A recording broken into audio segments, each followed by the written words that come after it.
Hey, Riddle here. Welcome to my channel, or welcome back. If you're a subscriber, I really appreciate it. The channel is growing like crazy. Now, one thing about videos, I kind of just get things done. I might not show you every little tiny step along the way because you're busy, I'm busy, and most of us just fast forward through those videos that are obviously just trying to keep us on the hook longer than what we have for more adware, right? Right. So let's get to it. I am making candied pears. Now, why am I making candied pears? For myself, I don't do the sugar. I don't candy the pears. I have been slicing the pears that fall on the ground out in the orchard and dehydrating them now for a few weeks, and I have so many bags of fantastic dehydrated pears. Now, of course, pears are full of nutrition, just like apples and other fruit, and that's the reason I leave the skin on, because that skin is an essential part of that nutrition profile, and I like a little crunch around the edge of it when it dehydrates. It's so sweet with no sugar at all.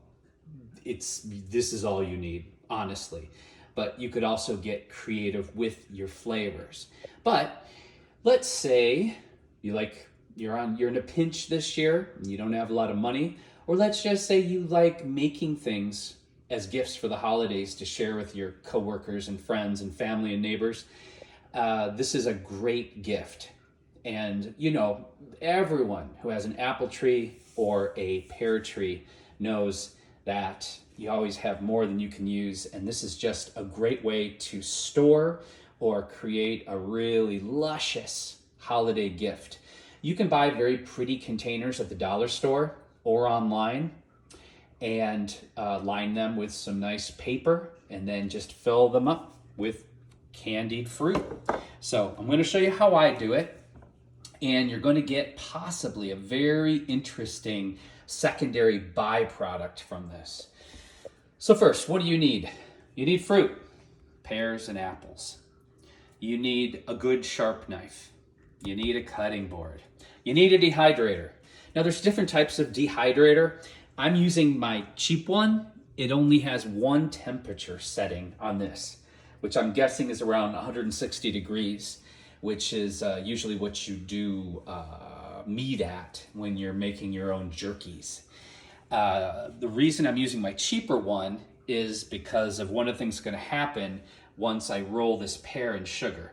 And I learned this when I was making jelly and I was making sauce, because I would skin my pears and then I would roll them in a large bowl in lemon juice to keep them from browning. And then I would roll them in some sugar.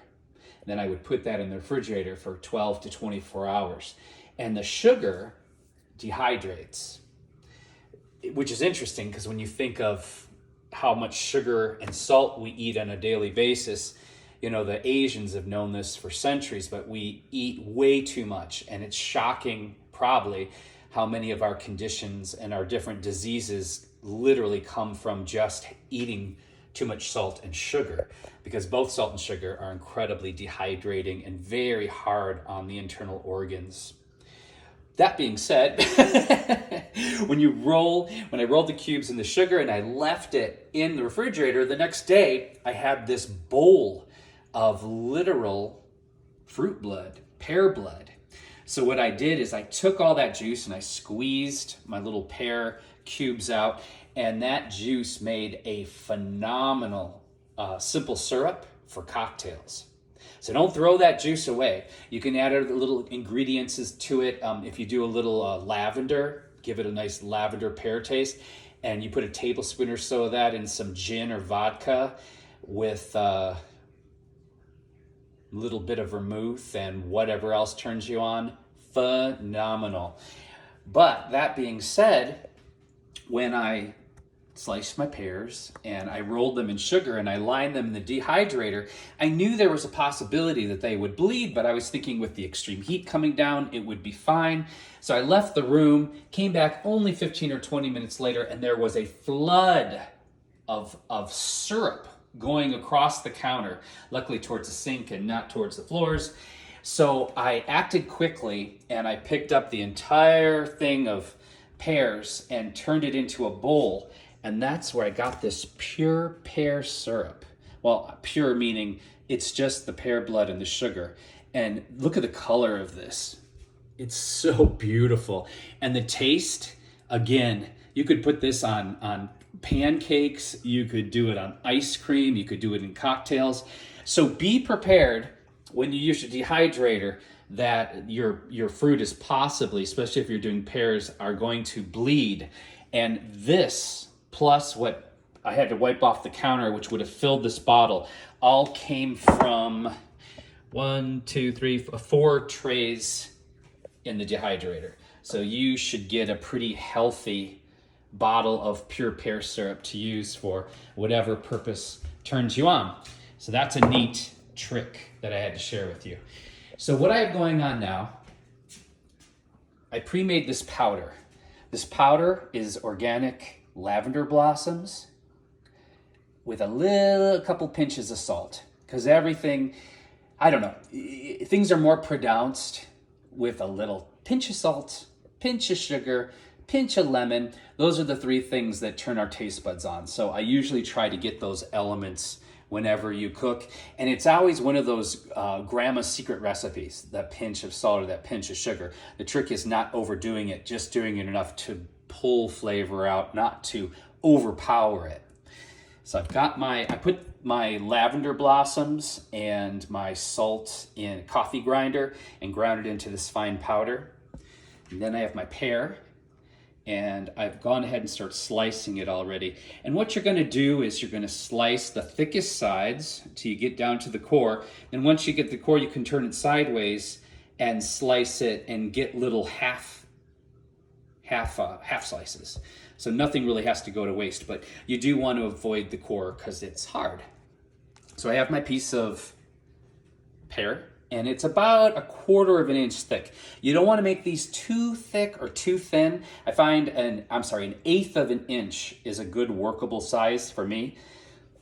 I have sugar. I use this organic sugar because it's at Costco and it's super affordable, and it's got kind of a larger grain to it, which is nice when you're doing candied things, and you know, it's a good price.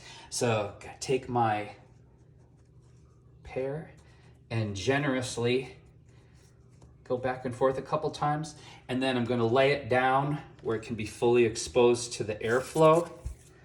Then I'm going to wipe my fingers a little bit, come over here to my powder, and just do, it can be overpowering lavender, so you don't want to do too much powder on that.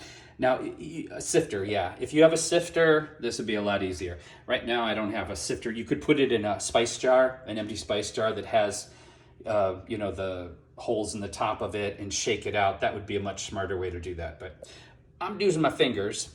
And so once you get this tray filled, you're going to go to your next level, turn it on, but then you got to keep an eye on it, because I'm telling you, 15 to 30 minutes into this, these babies are going to start to bleed possibly, and this tray is going to fill up in the bottom, and you're going to have so what I did, now that I know that's going to happen, is I have a large large metal bowl.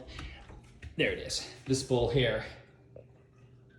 And I will put the dehydrator on top of that bowl instead of the tray.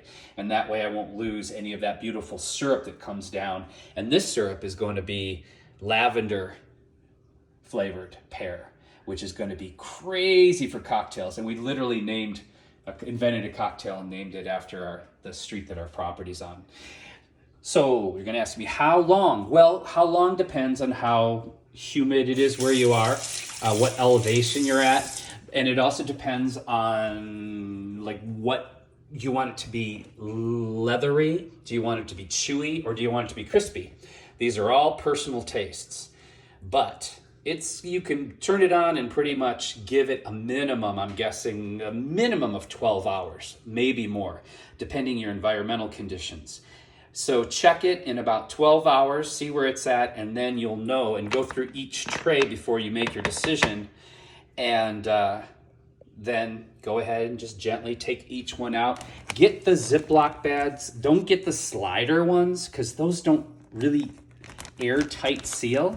You want to get one that you want to get the Ziploc bags that are just, you can manually close all the way. But look at these beautiful candied pears. And for someone with a sweet tooth, it's so nice. And these are organic, and the sugar's organic.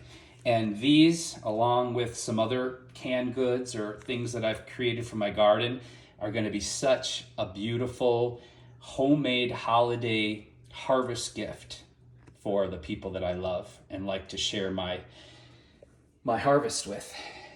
And that's it. I hope you enjoyed my quick money-saving video on what to do with your harvest. It's so important that we don't waste. You know, there's just so many people suffering and so many people doing without, and we've put this planet under such a strain. And the sooner we learn to conserve and truly appreciate, the blessings we have of rain and clean air, clean water, our earth-given birthright, the sooner we're going to get back into the right way of living. Okay, take care of yourselves and take care of each other, because I believe how we treat each other on the streets is our ultimate reality. And if you like my videos, garden wisdom, cooking, canning, art, rants, raves, and occasional magic, please subscribe, like, share. It helps. Bye for now.